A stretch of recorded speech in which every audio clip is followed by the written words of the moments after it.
What happens when you've done everything society told you to do, but you're still unhappy? In this episode, Catherine Crestani shares how she built successful businesses, checked every box, and looked like she had the perfect life. But behind the success, she had completely lost herself. We talk about burnout, relationships, intuition, choosing yourself, and why sometimes the hardest decision becomes the one that finally sets you free. Welcome to Overcome with Travis White. Please show us a little love and leave a 5-star review. Enjoy this episode. Catherine, why don't you go ahead and tell the audience about your journey?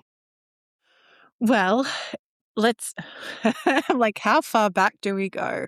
Well, I guess the biggest thing about my journey is that it was one of learning how to keep choosing myself. So I got my first marriage. I got married quite young.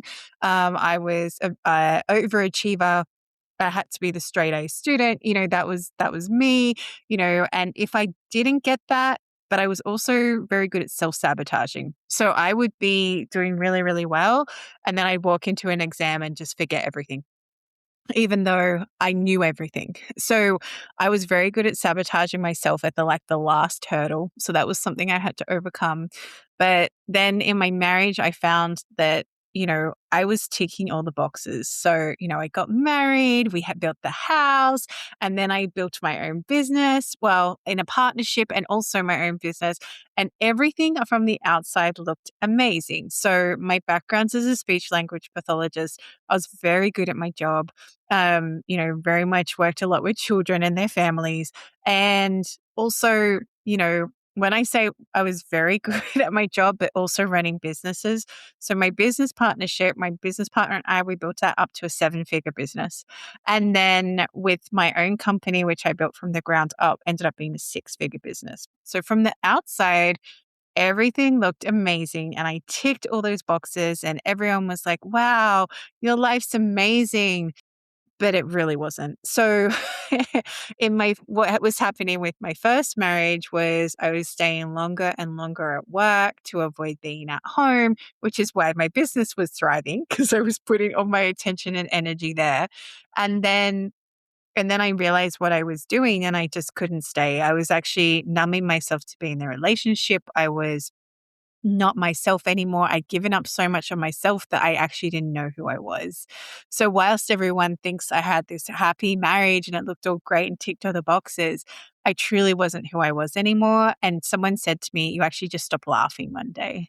And, from us just talking, I am very much someone that was happy to laugh and to share joy and that sort of thing as well. So from there, when I stepped out of my marriage and made that decision, I realized how much of myself I had lost and went to rediscovering myself and was truly happy. Like people were like, wow, have you lost weight? And I joke and say, yeah, I lost 80 kilos, which is what my ex-husband weighed, which I don't know what that's in imperial, but and then from there, what happened was then I realized that my business partnership wasn't okay because I put in so much energy and suddenly I actually didn't want to be there all the time. I wanted a life. So then my business partnership started to fall apart. But in the meantime, I actually met my husband now because I was happy. And then again, I had built up my company, stepped out of my business partnership. I call that my nasty divorce. And then I still wasn't fulfilled. I had everything. I had a house. I had, we had the cars. We had our son. We had, my life looked great on paper, but in the inside, I just never felt fulfilled. And I just thought the next thing I had to do was keep doing the next business goal or the next business goal. But what that led me to was burnout, adrenal fatigue, all those fun things, because I was sacrificing my happiness thinking that's what I had to do because everyone else was telling me this is what your life should look like. Yeah, it's like you follow the norm. Well, what society claims is the norm when I don't necessarily believe it is, but you end up following in those footsteps because that's what you're taught, right? Yeah. And this is, there's so much conditioning that we don't actually realize we go through, right? So we have, these are the expectations. This is how your life should like, you might finish school and then go to college or university. And then, you go your career and you've got to get your career. Oh, hang on, you're a female. all right, you've got to have children in there somewhere too. And make sure it's before you're 30 because, otherwise your eggs are going to dry up and you're going to be this old mom and you can't have children. And you haven't got the perfect partner yet. Oh, hang on. This is what a partner should look like in your life. And you need two you need at least two cars. There's two of you, So there's all these things that just keep coming in. And I know there's cultural beliefs that come in as well. And it just makes it really hard to hear you sometimes amongst all that noise. I call it noise because it is noise. Mm-hmm. It's just everyone else's opinion of how your life should look like. But the only person's opinion that should matter is yours. Yeah. That's what I tell everybody about like naming children. When it comes to naming your children, it doesn't matter anybody else's preference. It's your child in the end. Having worked, however, in saying that, Travis, having worked with a lot of children over the years, I can't even tell you how many thousands of children, please just spell their name in a logical way. I feel like we have a problem with that in where I live. So it got to a point where I'm like, okay, so it's Michael. So Michael, right? That's typical Michael. Mm-hmm. Oh no, it's Maikel. I'm like, oh, okay. So then you're playing the guessing game. Yeah. Yep, yeah. I've seen that before. Even the most simplest names, I just learned to just ask for the spelling. But, we digress. But the point is, exactly, you name your child what you want. Like we gave my son a really short name because I know how hard it is for kids to learn to write their names. So I was like, no, let's just give him a short one. Let's just give him so a then short it's one. really easy. Exactly. So, again, what do you feel you need to do? And that's really what I teach people that I'm working with. And, a lot of the clients that I have come into my life, even at the moment, they're all going through some sort of big endings or transitions, whether it's a relationship, a career, or whatever it is, because they've gotten to a point in life and they realize, actually, I don't have any joy. Like I am in this monotonous routine. I get up, I go to work, I come home, I go to bed, and then I do it 5 days a week, 6 days a week for some people, and there's no joy there. There's no excitement and there's no passion. And when you're not excited about life, everything else falls apart too. Yeah, for sure. So when you were going through all this, was there any defining moment where you realized you could not keep living this way? Well, I went on a bit of a spiritual journey in all of that too and realized I had psychic gifts and things like that, which I kind of always had. I just didn't realize that's what it was. I'm very big on following my gut instinct. I'm very good at making decisions with my gut, which is my intuition. So, through that, it came to, I remember this moment and I had all my staff, I took them we went through this beautiful Christmas party, at the end of the year.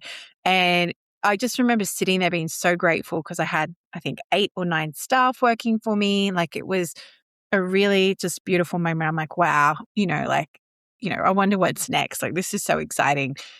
But then I was ignoring all the facts that I wasn't happy anywhere else, because so much of my energy, again, was going to the business. And then when I started going through my spiritual journey, my husband actually said to me, you're not actually happy running the business. Why don't you just sell it? And I'm like, no, it's my baby. I made it from the ground up. Where are we going to get money coming from? Where's the income going to be? And, X, Y, and Z, all the reasons why I can't possibly sell it. I just, what? I'm just going to manage it. That's my plan. I'm going to manage it. And, then I can step back and have a bit more of a life. Anyway, so then part of my spiritual kind of entry point was my company actually fell apart. So in the space of 3 months, at the start of each month, I had 3 staff resign in a week. Completely different reasons. So the first time I was incredibly broken, I want to say. I was on the floor in a ball crying because I knew I had to start to reclaim my health because my health wasn't okay. I knew I wanted to be home at more with my family. And all of a sudden I have 3 staff resign in a week. And how am I going to possibly find new staff to replace them? But also I'm going to have to pick up the shortfall because that's always what happened. It was always came back to me. So then a month later, in the space of a week, another 3 staff resigned. So different reasons again, And then I got really angry, and I was just really, really angry. And then a month later, in the space of a week, another 3 staff resigned. Meanwhile, I still haven't replaced the first ones. Okay, just keep this in mind. And I went, you know what? I'm done. Either I'm selling this company, or when the lease is up for where we're renting, I'm just signing it off and I'm done. And I'm shutting the doors. And these people that are leaving, they're not meant to be in my life anymore, and I'm done. And it was this huge weight, Travis, that just lifted off me. And I did end up selling my company, which was amazing. And then I kept working there and then realizing this definitely isn't the career I want to be doing, even without the business pressure, but at the same time, it was that moment that I went, you know what? This isn't right. So then even my husband and I sat down and like, right, we don't have as much income coming in. What do we actually want our life to look like? Do we want to keep busting our backsides off to pay this mortgage and everything else? Or are we going to change it? So we sold a car. We're a 1-car family. We make it work. We're selling our house. All these sorts of things. We're redefining what our life will look like, and we don't know where we're going next. Someone was asking me that today, and I said, I don't know. I said, I think we'll end up at my dad's temporarily. Then we might build a tiny home and live on their farm. I don't know. I said, but that's the whole point. I'm actually just excited to have those options and be able to create our life with what aligns for us rather than what everyone else has told us our life should look like. And it was, I think a couple years ago, someone said to us like, oh, it must be such an anchor having a house and a mortgage. And I went, oh my God, it is, because I love traveling and I love going to new places. But when you're always worrying about, okay, am I going to have enough income coming in to pay like the mortgage while I'm not working, X, Y, and Z, so I can go explore, then it takes away from the magic of that too. Yeah, for sure. I actually love that you guys are willing to make those sacrifices needed to protect yourselves, to make yourselves happier. Well, I don't even know if it's a sacrifice, Travis, because it's like, oh yeah, I don't actually need that in my life. Just let it go. So Yeah. it's, So and in the end, if it's that looked that way, it is a sacrifice. Yeah. well, that's like my dad was like, what are you going to do with all your furniture? Are you going to put it in a storage unit? I was like, well, I don't know. I don't know if we're going to end up in a tiny home because then we'll sell all our furniture, or are we going to, are we going to go in a house because then we'll keep our furniture? And then I was like, I actually don't care. If someone came in and went, we want to keep all the furniture in the house, we'll offer you some extra money for the furniture. I'd be like, yeah, sure, no worries. Because you become so detached from it, because home is where your heart is, and following what feels right for you.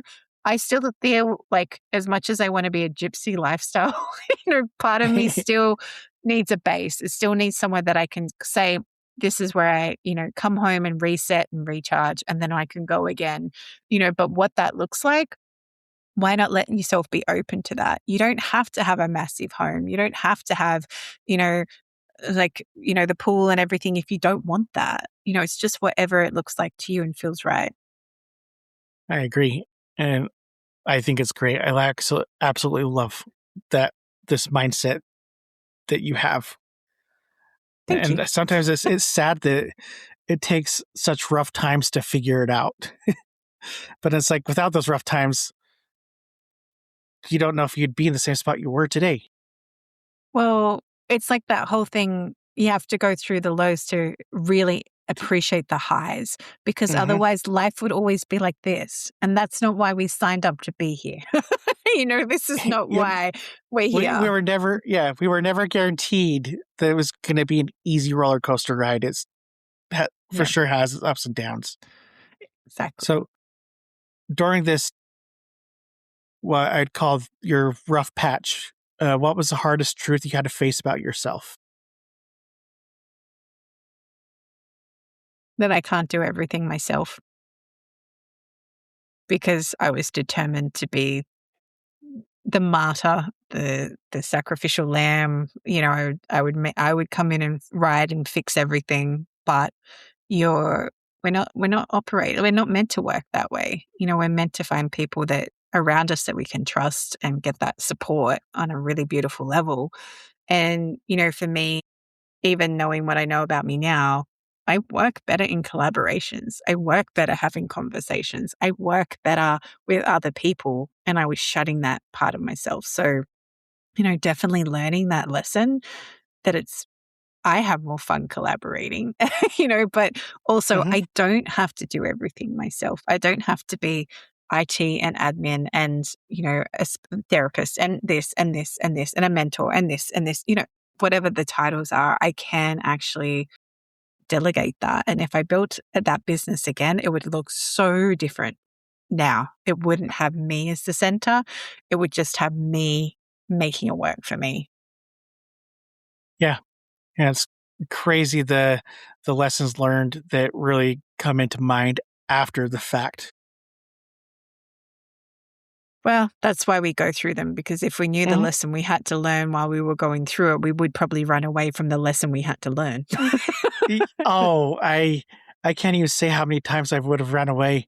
It's you know everybody wants to either have fight or flight mode. I've always taken the flight path. I'll run away from my problems for sure. I fight. I fight even when I shouldn't be fighting. It's like, actually, it would have just been easier if I just left it alone and walked the other way.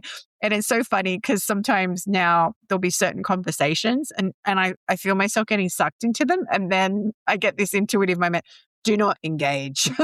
I'm like, okay, I won't. I'm backing away. I'm backing away. Exactly. Why do you think that so many high functioning people, though, uh, miss the signs, the warning signs of burnout? Because we get so fixated on what we're supposed to be doing that we forget to feel into what we're doing. So it's like we've come from this culture of push, right? Okay, I'm just going to push myself to the next goal, push myself to the next goal, push myself to the next goal. You can't keep doing that. And especially if you're not enjoying it. Now, don't get me wrong. If you love what you do, if you're so excited, you like jump up in the morning, can't wait to start your day, you don't get that. You don't get the burnout because you're passionate about what you're doing and like, this is why I'm here. This is what I want to share. Whereas when it's something that doesn't feel in alignment with you, you feel like you're constantly pushing to make things happen. You hit your snooze button 20 times, whatever it might be. This is where you're pushing yourself to do something that your body doesn't want to do, that your mind doesn't want to do, that your heart doesn't want to do. Instead, you're doing it out of obligation. And this is where it can get to burnout, because burnout is you're burning out your system. You're like, it's like if you're driving a car, it's like you've got the brake pedal on and you're pushing the accelerator at the same time. That is why we end up in burnout.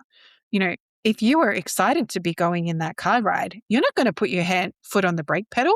You can go. You can go. I have to say, as a person guilty of this, sometimes I have to remind myself I need to have a break and rest now, especially if I'm like got a project going that I'm really excited about, Hmm. but that's the difference. They've done a lot of research and they've found that people who have started their own company and they're really excited and passionate about it, they can do more hours and not end up in burnout versus someone that just steps in and something's not in alignment. They tend to go into burnout. So for me, my career wasn't in alignment with who I was, so I was in burnout. I kept searching for the next thing to fill up my cup, not realizing I was searching in the wrong place, So, I just thought, if I do this, if I do this, if I do this, if I do this, then it will help me. And that's where you get into that burnout as well. Yeah, for sure. And I feel that staying stuck in those moments where you're just continuously pushing through, it's so horrible on your mental health. It is. It is. And it's like, even for me, like so as part of when I sold my company, the condition was I kept working in the company because it's hard to find speech language therapists. And I'm like, that's fine, and then I kept staying even after that term ended. And the reason I kept staying was because we had a mortgage to pay and we had to, pay all our bills and everything like that. And then what ended up coming out of that was I started to numb myself to go to work. So I actually literally lost feeling. I started losing feeling in my pinky. It went up through my arm. I went up to the point I couldn't feel half my face. Now, I have an amazing support team of allied health. Alternative health, I should say, not allied health. So I went to the chiropractor. I went to my biofield practitioner. I went to the homeopath. I went to the massage therapist. I went to the acupuncturist. And they would all fix the problem for 2 days and then it would come back because I wasn't addressing the source. The source was I was numbing myself to go to work. So my body was reflecting that I was numbing myself to be where I didn't feel like I belonged anymore. And this is what can happen too when we try and convince ourselves that what we're doing is good for us. Our body doesn't lie. It will show up as dis-ease in our body. So you can't trick yourself. I knew I was going numb sending myself to work. It got to a point I actually just quit my job. And my boss, God love him, he's like, "Is it because of me?" I said, "No, I'm just not meant to be working here anymore." He goes, "Yeah, I agree. I wouldn't want to be in your job anyway." So that's what he said to me. And I went, "Okay, great. Thank you." And so this is where, these other things kind of come from. And when we ignore that, this is why, so many people are like pushing themselves to keep going to jobs, even though they know it doesn't feel good, or they just ignore it. And then their body starts to show up problems, and I can't tell you how many people I've met too. And they're like, "Oh, I keep losing my voice." I'm like, "Where aren't you speaking up in life?" Oh, okay. So our body keeps the score. So if you keep trying to convince yourself that you're doing something even though it doesn't feel right, and you're trying to be that over toxic positive mindset, I want to say there is a thing as toxic positivity, then your body's going to start showing up, because no matter how many times I told myself I'm doing this for my family, that wasn't enough because it wasn't filling up my cup. Yeah, and I can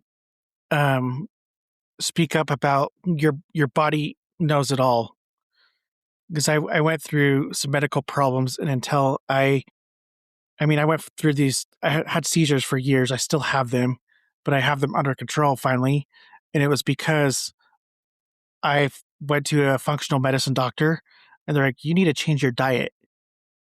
And I was like, "Hell, if somebody would have told me this 15 years ago, instead of just trying to, put a Band-Aid on it, I would have been in a completely different space."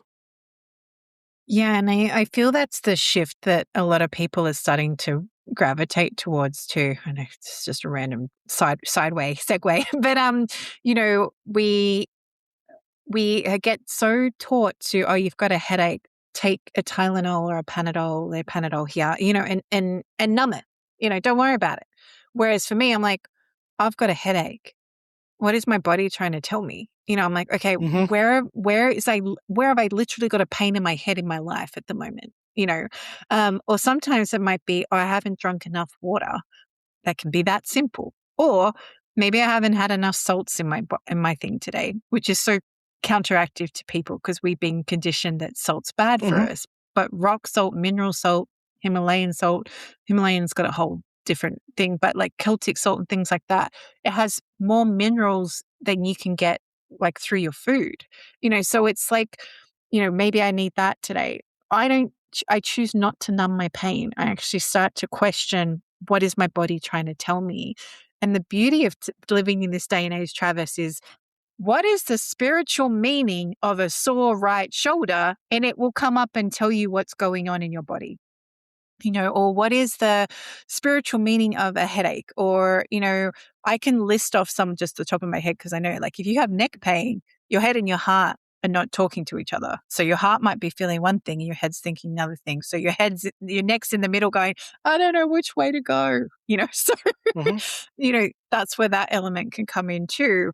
But, because we've been conditioned to numb ourselves to keep going or like, "Oh, it's just your mindset." No, your mindset is like It's 20% just of it. a piece of it. Yeah. Yeah. It's your energy and your body and everything else. That is where you get the biggest changes and shifts in your life, when you start to listen to what your own wisdom in your body is telling you. Yeah. And that actually, something like this just happened to me. we came back from a small vacation with my family, and I missed some work days, but for some reason I get really anxious when I go back to work. And so yesterday it caused me to have a bad migraine. And so I ended up taking an extra day off of work, but my wife said, "You know that this isn't just a migraine, right?" I said, "Yes, I know. It's my anxiety speaking up." I said, "But I still feel like I need to get the rest in order to calm myself down and just take a day for myself." And she said, "As long as you're aware that it's not just a migraine, I love your we're on wife. the same page." Well, this is a fun exercise for everyone playing along at home, and you can do it to Travis. So you can write to your body, or you can write to yourself to ask what's happening on a deeper level. So I do a lot of journaling this way. So I pretend I'm having a conversation with myself. I'll be like, and I'm going to share this example from the start of the year because it's hilarious. So I was like, I wasn't getting new clients at the start of the year. And I'm like, oh, we need extra money. We need cash. Like, where are my clients coming from? So I wrote to myself, why aren't I getting any new clients? And I wrote back to myself, I don't want any. Because I actually didn't want any. It was a reaction to the situation because I was like doing my podcast. I was finishing getting my book out because I was about to release my book. I had a lot. I was still mumming. I had a lot going on. The idea of bringing on new clients as well, that would have just blown my mind. Like I would have just felt like I was running around like a headless chicken. So, you can have these conversations. So it's like, what is my anxiety about work teaching me? Why am I anxious about at work? And you just pretend you're talking to yourself. And when you stop thinking about it and you just pretend like you're having a conversation like we are now, you'll be surprised at the things you write on the page. And sometimes I look at Oh, it and I'm like, really? And I'm like, oh, yes. my problem is I know why I'm anxious at work, and I don't know if I want to face it yet. Well, I've learned too that if you know better and you don't do better, the universe will create a reaction to make you do better. So, do you want to be intentionally courageous or do you want to be accidentally courageous? That's a good question. Sometimes I think I become accidentally courageous. Yeah. I So, I the, think that's just the how my life goes. yeah. But so the difference is, you can see what's coming. You can understand, like for me, right? I knew my numbness was coming from me being at work. Now, I could just keep writing that out, let the numbness get worse. And then I get to a point where I'm like, I have no choice. I have to quit. There's no choice. I can't drive or whatever it would be, right?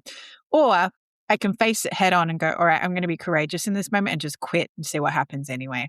So you're actually weirdly taking control of the situation by getting ahead of it because you're choosing not to keep burying your head in the sand. And then instead you're going forward. So it's like you can feel yourself being backed into a corner. Do you quickly make a move to get out so you don't even get to that point? Or do you wait till you're backed in the corner and then punch your way out or, duck your way out, whatever? So it's about, you know, just having that courage to back yourself really more than anything, That's or true. if you don't know what it is, finding someone that can support you to reflect back to you what you're missing. Yeah, very very well said. And it's sometimes I feel that it's being willing to take that step into the unknown. Exactly. And we resist that because it's scary. Because Yes. our mind, our ego, our mind, whatever word you want to use, wants to keep us safe. So it likes familiar. It likes routine. It likes those things. And when we challenge that and we do something that we're definitely jumping into the unknown, it challenges that whole narrative and it makes us feel a little bit unsafe. But and sometimes people choose to stay in the situation because it's easier. Because it's like, oh, if I leave my husband, then I have to figure out where I'm going to have income, where I'm going to live, what custody looks like. Da, da, da, da, da, da, da. If I leave that job, I don't know if I'm going to get another job. What's that going to look like? Even though I'm miserable going to work every day, and this career is just kind of eating me up and chewed me back out. So if you get that insight and you know that you're meant to be doing something different, even when it feels scarier, if you don't do it, I promise you things will shift. I have met people that kept ignoring it and kept losing job after job after job, not because they were bad at their job. They just kept getting made redundant or downsized or something else, right? Like I actually interviewed this person. I think he lost his job 28 times through redundancy and downsizing. And then he finally went, maybe I'm not meant to be doing this job. It took him a little while to get the message through, right? Mm-hmm. Whereas I've met other people and they could feel it coming for the third time. They're like, you know what? I'm actually done. And they just kind of, threw their arms up and just walked away. So this is where, and I'm talking about careers, but then I've also had people in relationships where and sometimes I feel relationships are harder than career. I don't know why. That's just my personal feeling. Because especially when you have kids involved, or my example is when you marry somebody, when you're exchanging vows, you don't project forward and go, in 5 years, I'm going to have a really messy divorce. Your Mm-hmm. dream is, I'm going to have the happily ever after, going to have kids, we're going to go on holidays, or whatever that is for you listening. And so when we get to that point and that relationship's broken down to a point that you have to step out of it and have the courage to do that, it wasn't a light decision for me to divorce my first husband. It wasn't a light decision for me to walk away from my business partnership, my company. It is big. They're big. I'm the person that will let off a bomb in my life, right? I'm like, okay, I'm just making this decision and I'll catch up with it later because I trust my gut instinct again. But at the same time, when we get stuck in that too, and I talk about this, is we have to mourn the dream of what never happened. So sometimes we get so stuck in what we think our life should look like or what we dreamed that we miss what's happening in front of us, which then makes us more disconnected than ever because we're not actually going, my relationship is a disaster. I'm, stressed all the time. I feel like I can't be myself. I'm avoiding going home. I'm working longer, whatever that is. Instead of, oh, but I made this vow and we should be married forever. But at the same time, in your heart, like, I actually need to step out of this relationship. And you have to, I'm going to use your title, we have to overcome that so that you can, step into that next part of you. Everyone I talk to, they won't tell you, making that decision to get a divorce or going through custody or whatever was easy, but they'll always say, I don't regret it.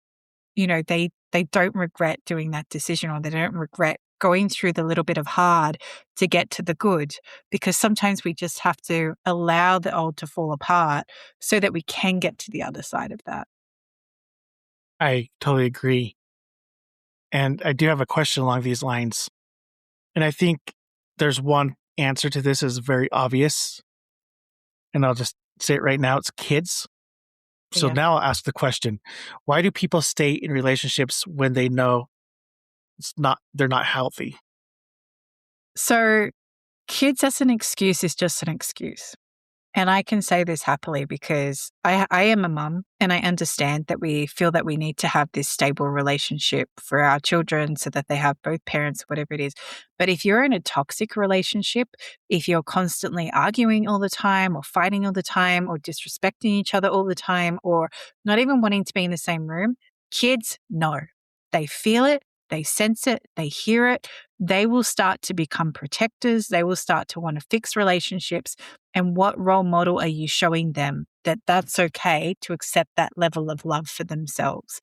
And I can promise you right now, the work that I do with clearing ancestral baggage and trauma, it is better to step out of the relationship and create a passive, a way that you can be, amicable together and find a way around that than fighting all the time and leaving your kids in that toxic environment. So kids should not be your excuse. they're resilient little things. They understand more than what we give them benefit for. They feel everything. They're little emotional radars. If anyone's a teacher's listening, if you're having a bad day, the kids know as soon as you walk in the room. It's like little, they're like, oh, Miss is having a bad day. Let's make it worse. So yes, it can be difficult, but at the same time, I always think, wouldn't you want your kids seeing you happy and healthy and enjoying life rather than tiptoeing around and being a fraction of who you actually are? Mm-hmm. Yeah. And kind of going back to your kids notice everything. This was probably a month or two ago. I said something to my wife. I can't even remember what the conversation was about. And my 6-year-old, I didn't think she was even listening or paying attention. And what I said, I didn't think she even understood even the maybe vaguely a little bit of it. And later on, she came up to me. She said, "Dad, what did you mean by this?" I was like, "Oh, it just caught me off guard because I thought she wasn't listening and paying attention, but they are No. paying attention." Even when you think they're not listening, they're listening. They feel it, they hear it, they Mm-hmm. take it in. Especially, I find from the younger they are, the more sensitive they are. So, for example, my little human, when we were moving offices, before we went into that weekend, I knew I was going to be stressed. We had 3 days to move an entire office and set up a new space, right? So, so I was like, this is going to be full on. So I sat my little one down and I said to him, I know I'm going to be really busy this weekend. I'm going to be really stressed and you're going to feel that off me, but just know it's not to do with you. And I promise, at the end of it, we'll do something special together. And he was so amazing. All my staff were like, "Oh my goodness!" Like I think he was like 4 or 5 at the time, and my staff were just like, "Wow!" Like he's been like he's so well behaved and he's so happy. But if I hadn't had that conversation with him to set him up, like this is what's going to happen, this is what the feelings I've got, know that it's not projected at him, he would have been completely different. So sometimes, we think we're masking our emotions and hiding them from our kids when really we just need to label them and say to them, actually, and my son will go, "Mum, you seem sad." I said, "I am sad today. There's a lot going on and I'm feeling sad today and that's okay." And so then he knows it's okay to feel that way too. So this is where they just sense more. I call them little emotional radios. They just tune in and they know. But yes, Mm-hmm. never think that your child's not listening because they are. They really are. Yes. Yeah. And that's a lesson I've learned many times over and over again. Yeah. And just in case you missed it the first time, our kids are really good at reflecting back to us what we don't want to Mm-hmm. see. Mhm. Very good. So I'd love for you to kind of to switch gears here and for you to talk about my virtual obsession. Yeah. Well, it's not really super changing gears. So, look, I'll even do my little hold up my book. Hello. Um, so, it's I started writing this book because I always wanted to write. So this was a passion that was like deep buried in me that kind of got squashed down. Like at school, I used to love creative writing assignments, especially if I was inspired. I'd write the best stories and my teacher would always be like, "Wow, this is amazing." I'm like, I was inspired. But then if I was in an exam and had to do it, I'm like, "Ugh, I have no idea. This is pressure. I don't want to do it." Whereas if I had the space, I quite happily go into a beautiful story. But I forgot about that. I forgot about how much I actually liked writing and creating things and sharing things.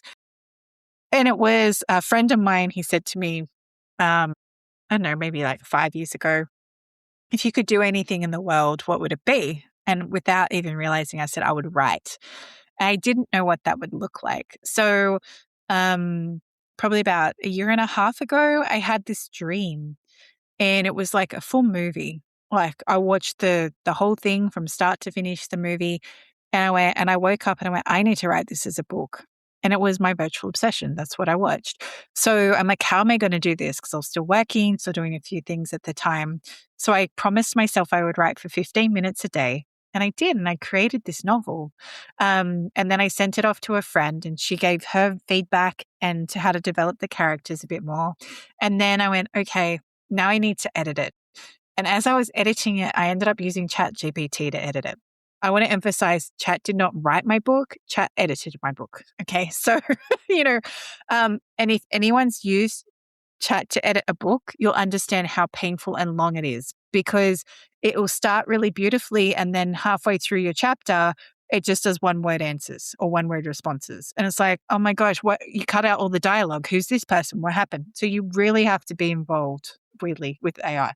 But what happened was when I was sitting there, I went, okay, well, how do I market this book? And it went, well, you've actually written a psychological thriller that makes people reflect on when loneliness becomes obsession. I went, what? And then I realized all my clients were going through this. So they get stuck in this idea of what, which we've touched upon, of what their life should look like, that they forget to face the reality of what's actually happening in their life. Or they want to avoid themselves so much and the feeling of being lonely that they dive into relationships that they would normally say no to. So this is what was depicted through this whole kind of novel without me even realizing it, because I was just writing what I saw. I was just writing this dream I had. And then I realized how much of a reflection it is and how easy it is to tip over. So the first part of the book is from Clive's perspective, who's our victim, if you will, or our the the person receiving the psychological stalking and virtual stalking. Anyway, and then the second part's actually from Anna's point of view, and you get to understand how you can so easily just trip over from light stalking of just looking at people's social media or things like that to full-on stalking to full-on obsession, because in her mind, she'd finally found the perfect man and he was going to be, with her no matter what, so the lengths she went to, but also the past that came up to block her to say, hang on, are you sure you want to do this? Are you sure you want to do this? Because we've all been there where we get these red lights and you're like, nah, no, no, no, I'm just going to ignore it and keep driving. You're like, no, no, no, no, no. And then when you get to the other side, you're like, why didn't you warn? Oh, hang on, you did warn me. I did have a chance to get off this train and I forgot to, so, anyway, that's how the book evolved. And it ended up being a really fun project that even when I was writing it, I was like, what did she do? Because again, I was just trusting what came through. Yeah. I absolutely love that in the end, you realize that there was some real psychological patterns throughout the book that you observed. That's that actually clearly really my cool. Subconscious weaved in. Yeah. Yes. Yeah.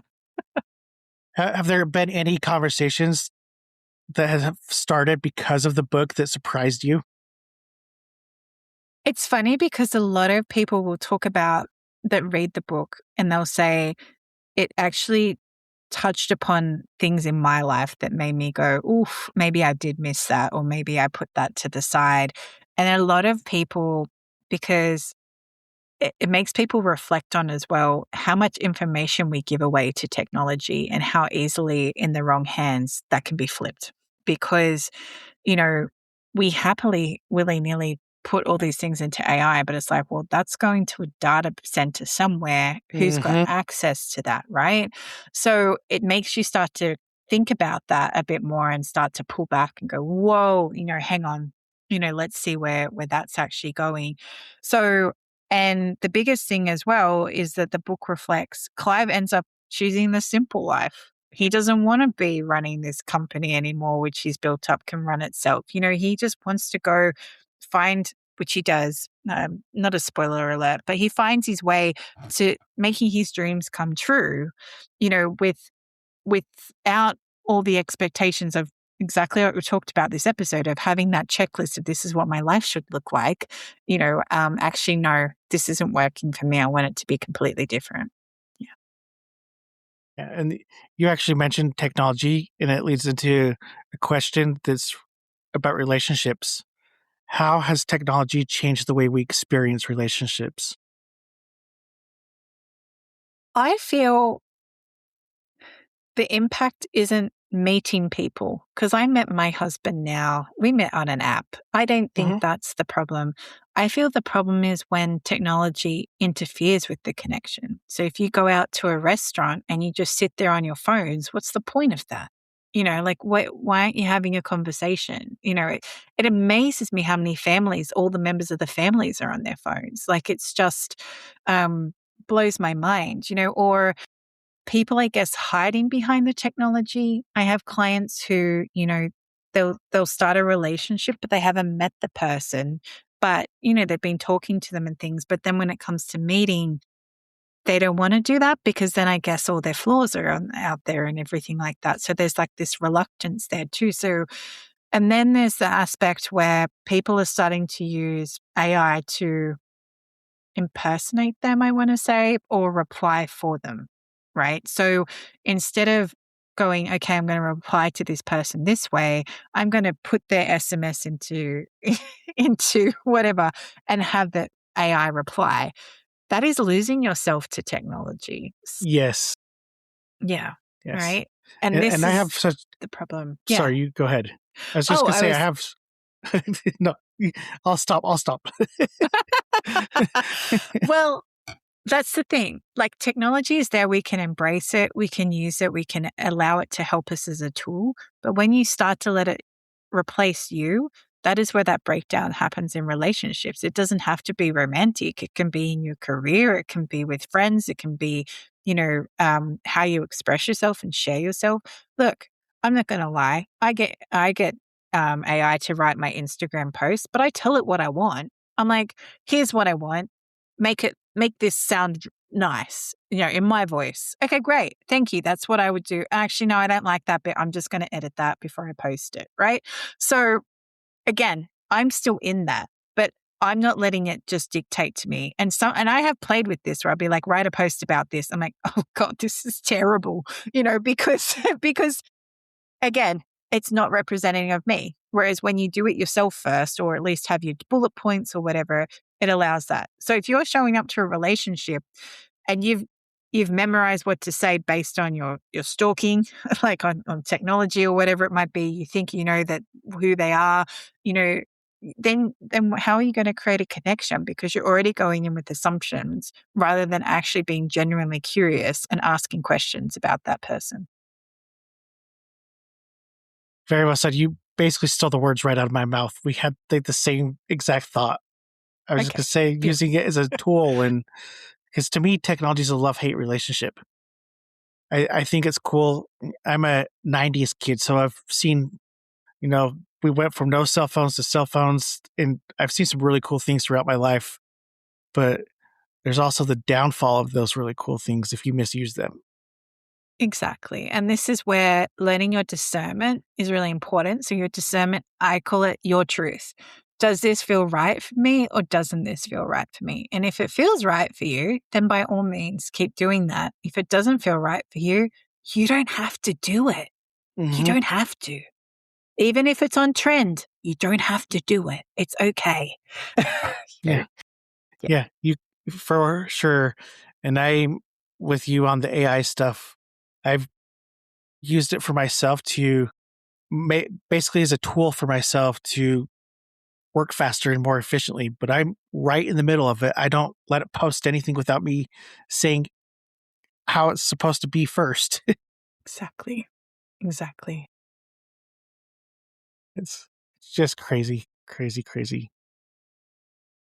So if someone feels disconnected from themselves today, where should they start? Come back to you. Like, actually get to know yourself again. I know it sounds so cliche, but take yourself out on a date by yourself, not with your kids, not with your partner. Actually go spend some time with yourself and see what brings you joy, and trust that. If maybe you want to try painting and you're terrible at it, it doesn't matter. If you do it with a smile on your face and laugh about it, who cares? You tried it and you're like, okay, this isn't for me, or maybe it is for you, but creating those moments of coming back to you and having joy every day, something that makes you excited and happy, that is so important. And the more that you learn that about yourself and do that, the more you'll actually become magnetic. And what I mean by that is because you're turning into your true self, you'll start attracting things, opportunities, people, all those sorts of things into your life that will allow you to keep being yourself and show up because you're suddenly in alignment and things will just start to flow to you. And it truly is magic when it happens. I agree. Somebody said this not too long ago on this show is in order to truly love somebody, you need to learn to love yourself. 100%. 100%. And I feel there's this, I mean, this happened with me. There's been a time in my life not too long ago where I was losing myself because my wife and I now have 4 kids, and it gets really hard to not lose yourself when you're just focusing on other people. I'm not saying that focusing on other people is not important, but you need to get some you time in there as well. Well, it's that whole analogy, fill your own cup up first and let the overflow fill everyone else. And I promise you, even, well done having 4 kids. I'm a one and done parent. But, you know, your kids need you to be full of your energy. Your kids need you to be happy and actually happy with yourself because they need your energy and time too. But if you haven't filled up your own cup, you're going to run out a lot quicker. And it's so counterintuitive. Creating extra space for yourself will give you more energy and time throughout the day. It's so weird, but it's true. No, I totally believe it. And let's see, no, where was my thought going? So, kind of going back to the technology and relationships, I think this question kind of goes a little bit with that. What does healthy connection actually look like in today's world? I feel it's learning to connect with yourself first and know how you show up as you. And then you can connect better with other people. And then those people are getting you as you.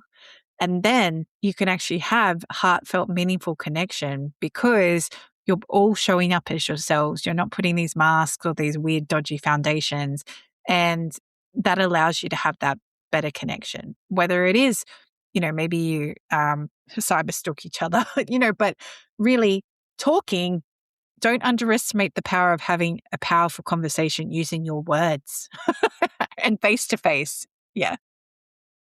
And one crazy thing you said face to face, I think it's like I don't know what generation is struggling with this, but so I'm a millennial according to the generations, but the one below me, they say is really struggling with like the face to face conversations because they've grown up texting and just using all sorts of different social media. So when they meet somebody face to face, they're having a hard time doing it. And I think that's just a bizarre type of thing that we live in. That's it. And that comes to create opportunities for your children just to go play at the park, and with strangers. You don't have to have play dates all the time. Kids will gravitate to other kids and figure out a way to play together. It's amazing. It truly is. Yeah. It's really cool. I absolutely love when I see my kids go up to somebody on the playground and say, "Hey, do you want to be my friend?"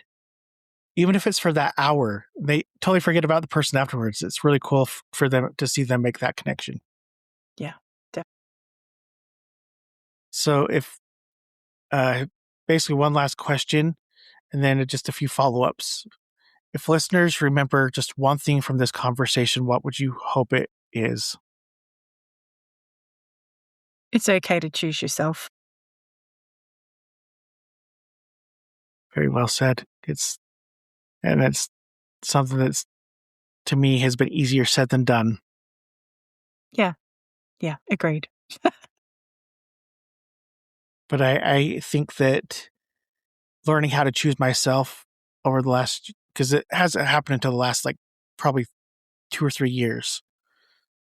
But I've learned more in those last 2 or 3 years about myself than I would have ever imagined. Especially with 4 children. I understand. Yes. Yes. Well, the 4th child, he's still really new. So he's actually almost 3 months old now. So still a big adjustment. And where can people find you?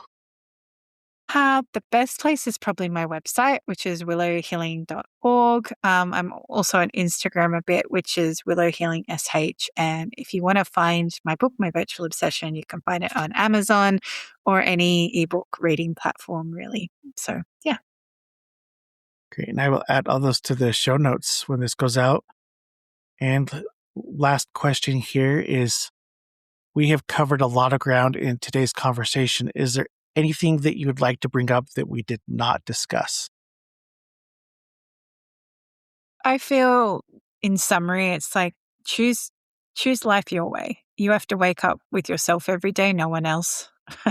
So be happy with what you see staring back at you in the mirror, and trust that the more you choose yourself, the happier that smile will be. Absolutely love it.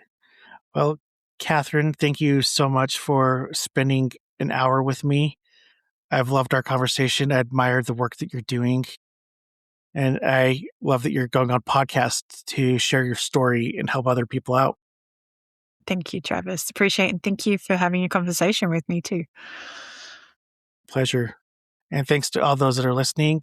If this story resonated with you, please follow us and leave us a 5-star review. Until next time.